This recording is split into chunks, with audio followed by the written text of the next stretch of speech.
So unfortunately नानामी की death हो गई जुजुत्सु काइसेन के नए एपिसोड में, जो कि बहुत पेनफुल और हार्ट ब्रेकिंग था। बट उसी दौरान अपन को एक बहुत अच्छी फाइट देखने को मिली माहितो और इटाडोरी के बीच में। वो फाइट के बारे में बात करूंगा मैं, क्योंकि अगर मैं नानामी के बारे में बात करूंगा तो मैं इमोशनल वीडियो बन जाएगी और मैं वो नहीं चाहता हूँ अभी इमोशनल बने। भले ही उसके ऊपर मैं एडिट्स डाल दूंगा। तो मैं फाइट के बारे में बात करने वाला हूँ। पहले तो मैं बात करूंगा यूजी जैसे ही चालू हुआ एपिसोड, यूजी को सबकी बातें याद आने लगी, रिग्रेट्स याद आने लगे। और उसके बाद जब उसने नानामी की डेथ देख ली अपने आंखों के सामने, तब तो उसका गुस्सा एकदम बहुत ऊपर चला गया था एक लेवल से। और उसी समय माहितो भी वही था, और यूजी गुस्से में जो लड़ रहा था माहितो से, वो देखने में भी अच्छा था। बट नानामी की डेथ हुई इसलिए ज़्यादा मतलब मज़ा नहीं आया। बट अगर सिर्फ फाइट सीन की बात करें तो बहुत एपिक थी, मेरे को गूज़बम्स भी आ रहे थे। और यूजी ने जो माहितो के अगेंस्ट अपनी फिजिकल स्ट्रेंथ और कर्स एनर्जी दोनों का जो मिक्सचर यूज़ किया है, वो बहुत अमेजिंग था तुम्हें देखने में। अगर तुमने अभी तक नहीं देखा है नया एपिसोड तो जल्दी देख लो। और इस एपिसोड में अपन को आखिरी में नोबारा भी दिखाई गई।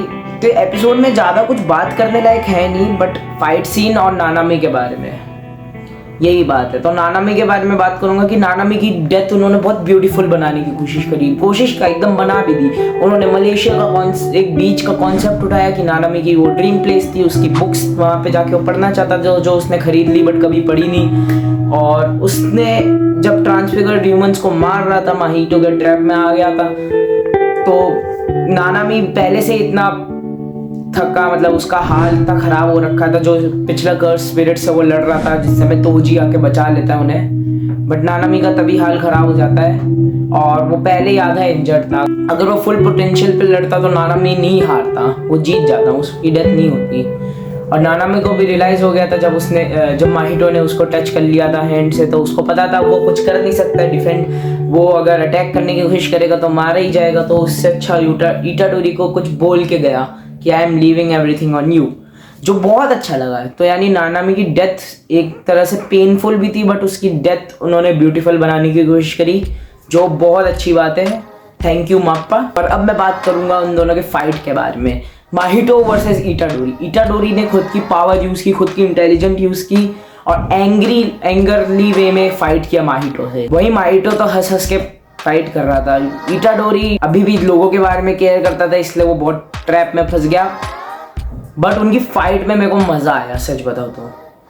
एक ही चीज़ थी जो बुरी लगी मेरे को, नानामी की डेथ थी, क्योंकि नानामी बहुत लव्ड कैरेक्टर बन गया था एनिमे वर्स में। अब उसकी डेथ एनिमे से भी हो गई है, और ये तो अभी नानामी की डेथ का हाल है। बट गोजो की डेथ का हाल पता नहीं क्या होगा। एक बार जब मांगा में गोजो मर गया तब इतना केओस हो गया था वर्ल्ड में, इंटरनेट पे। अब क्या ही होगा जब गोजो एनिमे में मरेगा।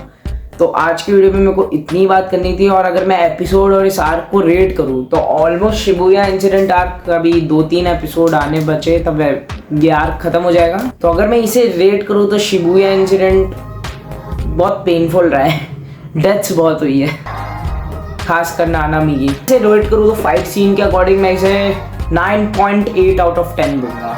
अगर माप्पा एपिसोड 17 की फुल एनिमेशन, मतलब पूरा एनिमेशन खत्म करने के बाद रिलीज करता तो 10 on 10 आती फाइट सीन सारी। और मतलब फाइट सीन इसके बहुत अच्छे थे। और स्टोरी लाइन को तो मैं 8 on 10 दूंगा, क्योंकि स्टोरी लाइन भाई अगर सब मर जाएंगे तो अच्छा नहीं लगेगा। बट 8.5 दे दूंगा चलो। उसके बाद मैं इटाडोरी के कैरेक्टर की बात करूँ, इटाडोरी इतने देर से फाइट नहीं बन रहा था, इसी एपिसोड में उसे अपने एमसी बनने का मौका मिला है, मेन कैरेक्टर। दूसरी बार इस सीजन में एक्शन में देख रहे हैं, इसके पहले नहीं देखा हमने। और अब अच्छा लग रहा है कि इटाडोरी थोड़ा एक्शन में आ रहा है, मेन कैरेक्टर है, वो कुछ कर ही नहीं रहा, सब तो सारुतो गोजो पे डिपेंड हो जा रहा था। गोजो भी सील हो चुका है। अब कंजाकू का तो पता नहीं वो क्या करेगा, बट हाँ सुकुना को 15 फिंगर्स भी मिल गई। मतलब सब पूरा जुजुत्सु सॉर्सरर्स का पूरा सिस्टम ही केओस में चल रहा है। शिबुया शहर पूरा मैप से हट चुका है, इतने हजारों लाखों लोग मर चुके हैं। तो इसीलिए ये आर्क बहुत स्पेशल बन जाता है जेजेके के लिए, क्योंकि ये बहुत टेरिफाइंग आर्क है। को ज़्यादा इटाडोरी की ग्रोथ भी दिखने को नहीं मिली, अभी थोड़ी ग्रोथ हो रही है। तो बाकी तो सब अच्छा ही है, बट नानामी की डेथ के कारण बहुत बुरा लगा। RIP नानामी। लिए इतना ही मैं छोटा सा रखूंगा क्योंकि इस एपिसोड के बारे में ज़्यादा कुछ बात करने को था नहीं। अगर आपको ये वीडियो अच्छी लगी तो लाइक करना, और अगर आपने ये नहीं देखा है जुजुत्सु काइसेन का एपिसोड 18 सीजन 2 का तो ज़रूर देखो, बहुत अच्छा है। नानामी की डेथ ब्यूटीफुल बनाई इसलिए अच्छा है उन्होंने, वो मलेशिया का सीन ही अच्छा लगा मेरे को बहुत। और ठीक है, फिर आज की वीडियो के लिए इतना ही, मिलता है अगली वीडियो में, जब तक के लिए बाय बाय।